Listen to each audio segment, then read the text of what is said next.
Parliament में reservation की जो प्रोविजन है वो आर्टिकल 330 में है और ये इसी तरह से विधानसभाओं में आरक्षण का जो प्रावधान है ये आर्टिकल 332 में है। ये दोनों रिजर्वेशन अनुसूचित जाति और जनजाति को लागू होती है, दोनों को लागू होती है। मान्यवर, अभी बहुत सारे सवाल उठाए गए, ओबीसी क्यों नहीं, डिलिमिटेशन कमीशन क्यों और क्यों इतनी देरी कर रहे हैं। मैं सारों के जवाब देना चाहता हूं। सबसे पहला जवाब इस बात का है कि अभी जो विद्यमान संविधान है उसमें 3 कैटेगरी के सांसद यहां चुनकर आते हैं। एक सामान्य कैटेगरी से आते हैं जिसमें हमारे ओबीसी भाई भी होते हैं, बहनें भी होती हैं। दूसरा एससी कैटेगरी से आते हैं और तीसरा एसटी कैटेगरी। अभी ये 3 ही कैटेगरी उपलब्ध है मान्यवर। ये तीनों कैटेगरी में हमने 33% रिजर्वेशन माताओं का कर दिया है।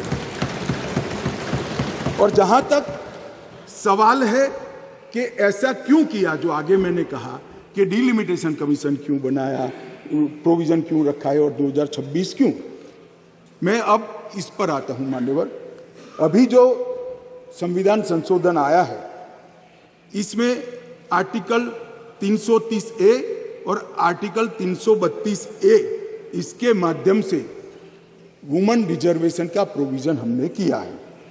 और इसी के साथ साथ तीनों कैटेगरी में, सामान्य कैटेगरी में, एससी कैटेगरी में और एसटी कैटेगरी में वर्टिकल रिजर्वेशन देकर 1/3 सीटों को महिलाओं के लिए, माताओं के लिए आरक्षित करने का काम ये संविधान संशोधन जो मेघवाल जी लाए हैं उसको लेकर आए हैं। मान्यवर, अब डिलिमिटेशन कमीशन को पहले हम समझ लें।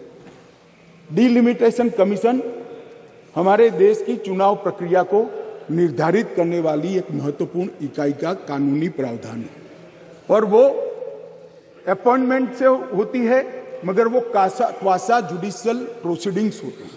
इसकी अध्यक्षता सुप्रीम कोर्ट के रिटायर्ड जज करते हैं। इसके अंदर चुनाव आयुक्त के एक प्रतिनिधि भी होते हैं और भी 2-3 संस्थाओं के प्रतिनिधि होते हैं जो चुनाव की प्रक्रिया के साथ जुड़े हुए होते हैं।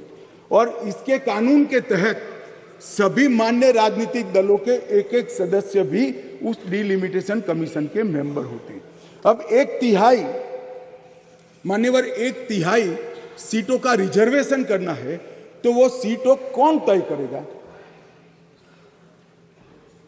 ये जो कह रहे हैं क्यों नहीं कर देते, कौन करे? हम करें। और फिर वायनाड रिजर्व हो गया है तो आप क्या करोगे? हमको कहोगे कि भाई पॉलिटिकल कर दिया। ओवैसी साहब नहीं, अगर हैदराबाद रिजर्वेशन होगा, रिजर्व हो गया तो कहोगे कि भाई पॉलिटिकल रिजर्वेशन कर दिया। इसलिए ये बहुत अच्छा है कि ये डिलिमिटेशन कमीशन जो क्वासा जुडिशियल प्रोसीडिंग से चलता है, हर राज्य में जाकर, हर क्षेत्र में जाकर ओपन हियरिंग देकर ट्रांसपेरेंट पद्धति से इसका नीति निर्धारण करता है, वो डिलिमिटेशन कमीशन से इसका निर्धारण हो। इसके पीछे केवल और केवल पारदर्शिता का ही सवाल है मान्यवर। कोई पक्षापक्षी नहीं होनी चाहिए। और मान्यवर, मैं इतना ही कहना चाहता हूं कि कुछ लोगों ने आज सोशल मीडिया में भूमिका बनाना शुरू की है। हालांकि बहुत मुझे अच्छा लगा, सबको मैंने सुना है, सबने समर्थन करने का अपने भाषणों के अंदर वादा किया है, परंतु सोशल मीडिया में कुछ लोग भूमिका बना रहे हैं कि भाई इस विधेयक को इसलिए समर्थन न करो कि इसमें डिलिमिटेशन कमीशन का है और अभी के चुनाव में नहीं होगा। कुछ लोग कह रहे हैं इसमें ओबीसी आरक्षण नहीं है, मुस्लिम आरक्षण नहीं, इसलिए समर्थन न करो। मैं अलग कहता हूं, अब समर्थन नहीं करोगे तो क्या जल्दी आरक्षण आ जाएगा?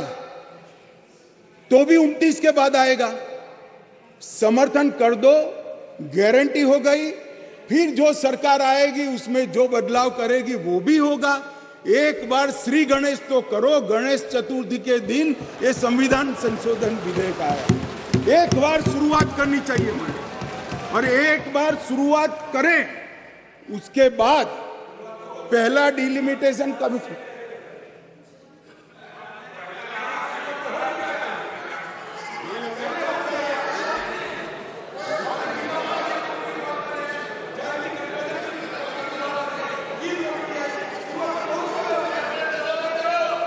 मगर पारित नहीं हुआ मान्यवर।